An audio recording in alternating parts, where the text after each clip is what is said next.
Welcome back to Green Travel Talks with my wife, Ulissa. Hey, y'all. I'm Mike. Today we're talking about something every houseplant owner deals with, but almost no one really thinks about it until something goes wrong, according to Ulissa. It's the soil. That's right.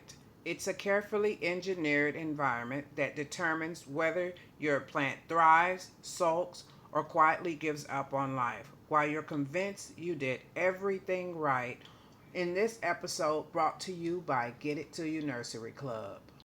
We're breaking down the most common soil medias used for tropical and succulent houseplants. What each one is made of, which plant benefits from it, and why using the wrong mix is often the real reason the plant fails. We'll also clear up the confusion between perlite and vermiculite and explain why orchid bark comes in different grades and why that actually matters. If you ever wondered why your monstera loves chunky soil, but your ferns act personally offended by it, this episode is for you. Let's dig in. With our hands, y'all. Okay. Yeah. It's soil that quietly determines whether the houseplant will thrive or struggle. And it's not light, fertilizer, or even watering from the start. Is soil just dirt? No, soil is not just dirt. If you ever said, I don't know why this plant is dying, I do everything right, chances are the soil is the issue. Let's get into it. Quick question. Have you ever had a plant to perish and thought, I did everything right? Here's the truth. Uh-oh. Yeah. It was probably almost definitely the soil issue. I'm going to break down the different soil ingredients, what they actually do, which plant needs them, and why using the wrong mix can sabotage even the best plant parent. Stick around. This one might save your plants. How can we find the right match for houseplants when it comes to soil media? When it comes to houseplants, it's a little like matchmaking. Not every plant loves the same thing. Some like it rough, dry, and gritty. Hello, succulents. While others prefer things smooth, moist, and full of nutrients. Tropical plants, we see you. Just like people having their favorite food to eat, houseplants have their ideal soil types. And let's face it, get them the wrong mix and they'll throw a silent tantrum. Drooping leaves, stunted growth, or worse, a slow wilting demise. Tropical plants are lovers of moist, rich soil. Tropical plants are like a pampered guest of the plant world. Think of them as one lounging on a hammock in the rainforest, enjoying the perfect tropical humidity, sipping on nutrient-dense soil. They thrive on a soil mix that's rich in organic matter, retains moisture, but also drains well enough to prevent root rot. So what do they like? They like well-drained but moist retentive soil. Yes, tropical plants are complex. They want water, but not too much. Imagine they're on the diet, just enough to stay healthy, but not too much that they start to bloat.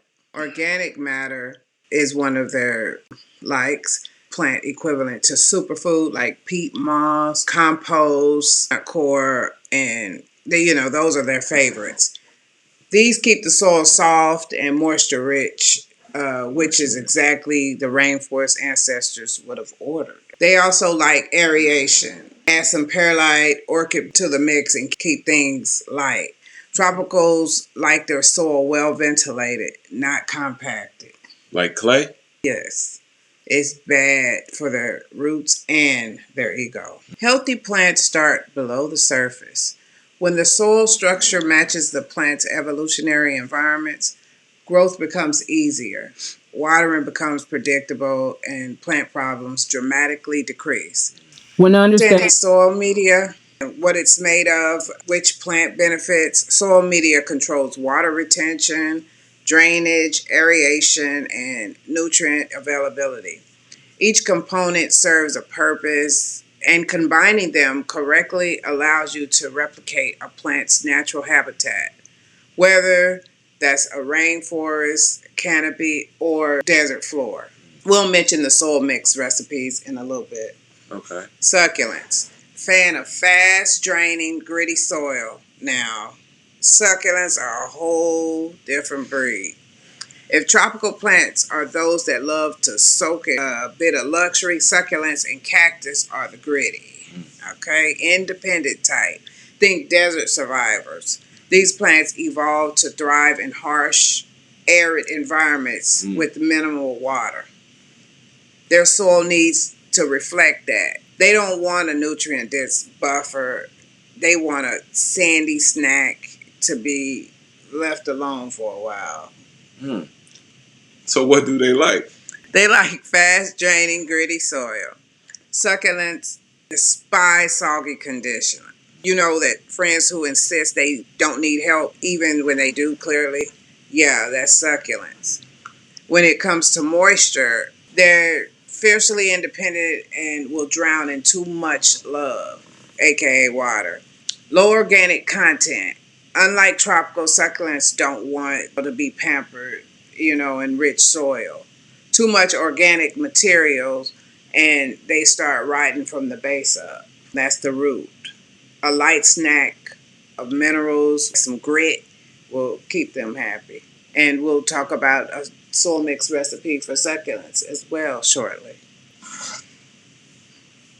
Soil media controls water retention, drainage, aeration, and nutrient availability. Each component serves a purpose, and combining them correctly allows you to replicate a plant's natural habitat, whether that's a rainforest, canopy, or a desert floor. Let's get dirty. What it's made of and which plants benefits is what we'll discuss with these medias. Peat moss, made of partially decomposed sphagnum moss from peat bogs. Peat bog is a type of wetland that acts like a massive waterlogged sponge made of partially decayed plants and primarily moss. Now, this is sphagnum. This is sphagnum? Yeah, sphagnum peat moss. Okay. And you can see the difference. It's wet. And I also have some dry. So you can see how they compact it. This is how they send it to you. It's dry here. I'm going to place it here. And then I'll let you see. It, like I said, it's soft, spongy, and lightweight when dry, dense, and heavy when wet. Now, pick that up and then pick that up. Pick this up right now? That's the dry. Okay. How does that feel? It's lightweight. Light, it's light. Yeah, no weight. That's wet. Sorry about that. Okay. This is like spongy like. Okay. This is the peat moss though. Peat moss right there, okay. Right here. And then feel it. Dry, light, fluffy. Whoa. What does it feel like in your hands? It's like a dry kitchen sponge that swells. When wet, it compresses easy. Why it matters. This texture allows peat to hold large amounts of water, but it can suffocate the root if not broken up, with coarse materials. Like, it'll suffocate. You see, how it holds the water. It'll dry out pretty fast, but it also suffocates because they can't breathe. Okay. The function, excellent water retention. Slightly acidic, lightweight, but compressed over time. It's best for tropical foliage plant, ferns, calatheas, marantas, peace lilies, in seed starting mixes. So, and that would be the peat moss. There we go. All right. Coconut core. It's made of a fibrous coconut husk. You can play with it. Okay, those mixed in there are large perlite, okay? Perlite. So, yeah, so it's just a little perlite mix. With that, okay. Yeah. Okay, it's a coarse mix. All right. So, coconut core is made of fibrous coconut husk. Coconut core texture is fluffy, fibrous, and springy. Mm-hmm. Show the camera. Y'all see that? Wow. Mm-hmm. Look at that. Now, what does that feel like in your hands? Similar to damp hair, shredded rope, light, hairy, and tough. Okay. So, why it matters is core maintains structure over time, resisting compaction between the peat while still holding moisture. So, function is a moisture retention, similar to peat. It's a neutral and also it's a slower breakdown. Okay, it's best for tropical plants, aeroids, and long-term container plants. Why use it? Provide moisture balance without collapsing as quickly as peat. So compost / worm casting. It's some mixed in this, and it's not going to be a good example because there's so much stuff mixed in there. Okay, so that feels by itself like soft potting soil with a slightly sticky, velvety feel when moist, aside from the white petals. So why it matters, this texture coats roots and holds nutrients close, but too much can create a dense, suffocating environment. So the functions of this is a nutrient supply, microbial support, improved soil structure. Okay, it's best for heavy feeding, tropical plants, flowering plants, indoor edibles, things like that. Okay, so why would you use it then? It acts as a nutritional engine of the soil. But used sparingly, excess causes compaction and water retention. All right. Cool. Now we're gonna go into perlite. Perlite. We got 3 different sizes over here of the perlite. It's the perlite? Yes, it is. We got this size right here. This is by itself the smaller size. And then, this is too small. I don't know. All right, you can mess around with it and show some larger. Perlite, it's made of expanded volcanic glass. Perlite's texture is hard, porous, and irregular.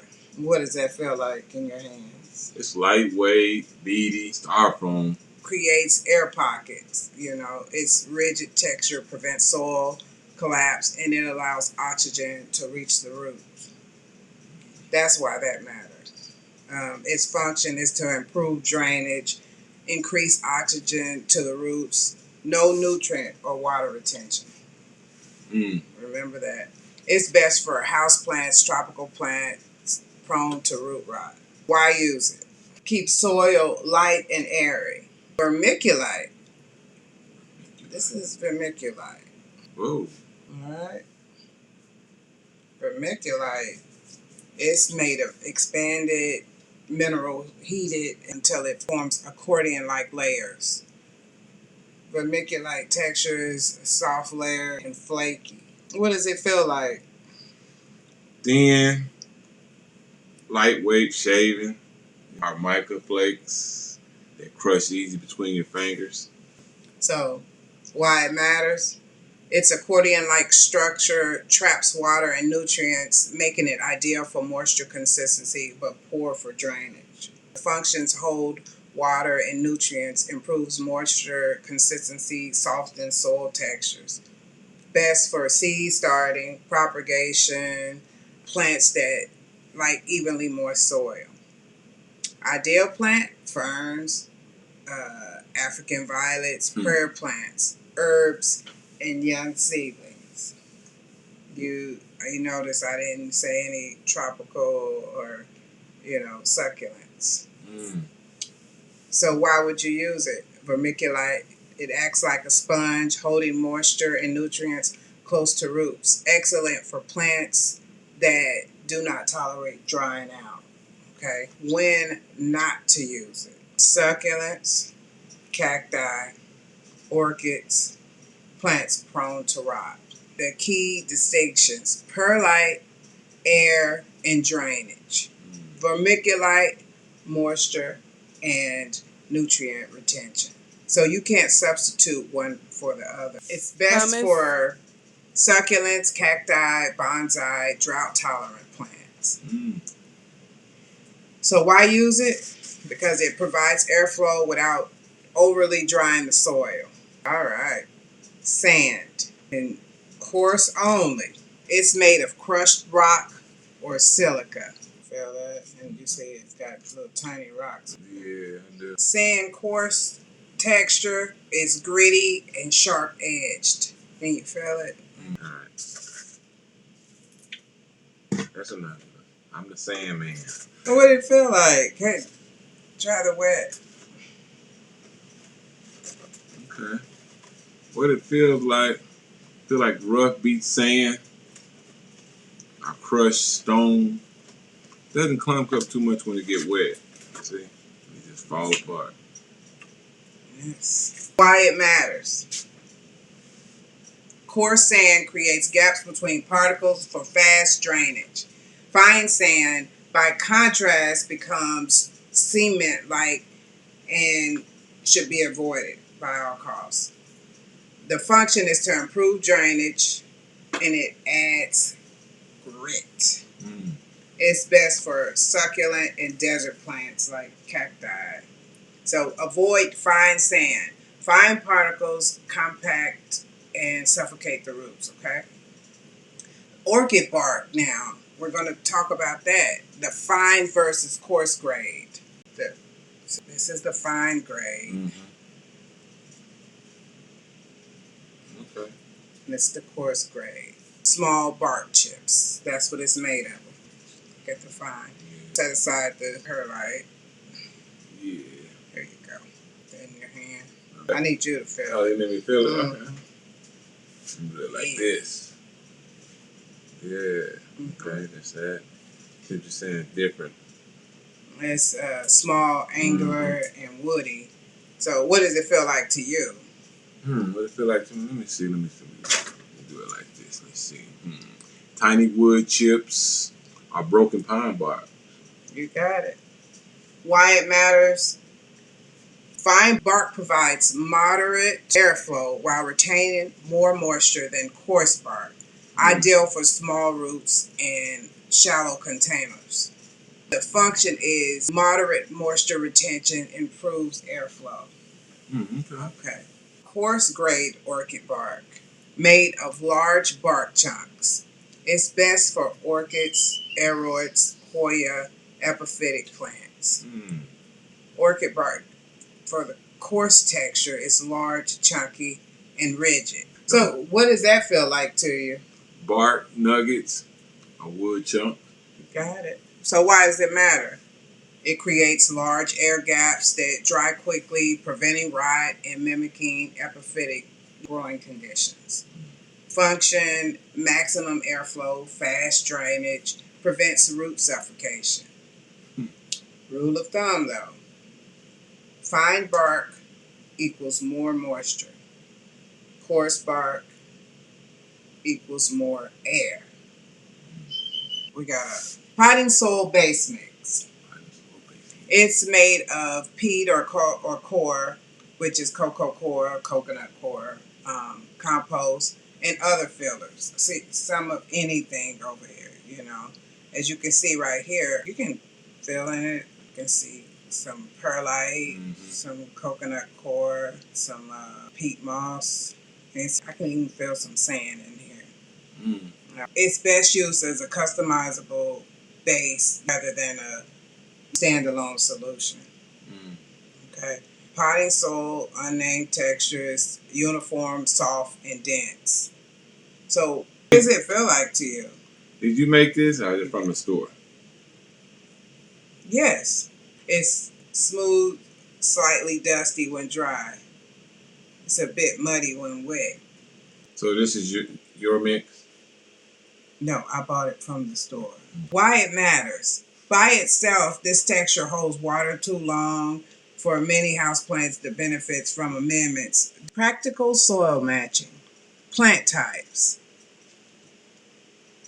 Key soil traits and primary amendments. Tropical foliage, moist, airy, peat, core, perlite, and bark. Moisture lovers, even moisture. Vermiculite, compost. Succulent and cacti, fast drying. Pumice, sand, and perlite. Epiphytes, chunky, airy. Coarse orchid bark. Seedlings, moist, light. Vermiculite, peat, and cocoa core. Healthy roots depend on particle sizes, airflow, and moisture balance. Vermiculite is invaluable to moisture consistency but disastrous for plants that depend on dryness. Healthy roots depend on particle size, airflow, and moisture balance. Vermiculite is invaluable for moisture consistency, but disastrous for plants that demand dryness. Understanding these distinctions allows you to stop guessing and start growing plants that actually want to live. So when you match the soil to the plant's natural environment, everything gets easier. Watering becomes predictable. Roots stay healthy. Growth improves, and suddenly you're not guessing. You're gardening with intentions. Remember, tropical plants want moisture and succulents want drainage and distance. Epiphytes wants chunk, not mush. And vermiculite is a gift, just not for everyone. This episode helped you rethink what's actually happening below the surface. Share it with a fellow plant parent who's still blaming themselves instead of the soil. Thanks for listening, and we'll see you next time. Grow smarter, not harder. Green Travel Talks for real about plant parenting. Check out our website, getittoyounurseryclub.com. See you next time on Green Travel Talk with Ulissa and Mike. So, the bottom line, plants aren't dramatic. They're specific. If this video helped you, like, subscribe, and share it with someone who's still blaming themselves instead of the soil. We'll see you in the next one.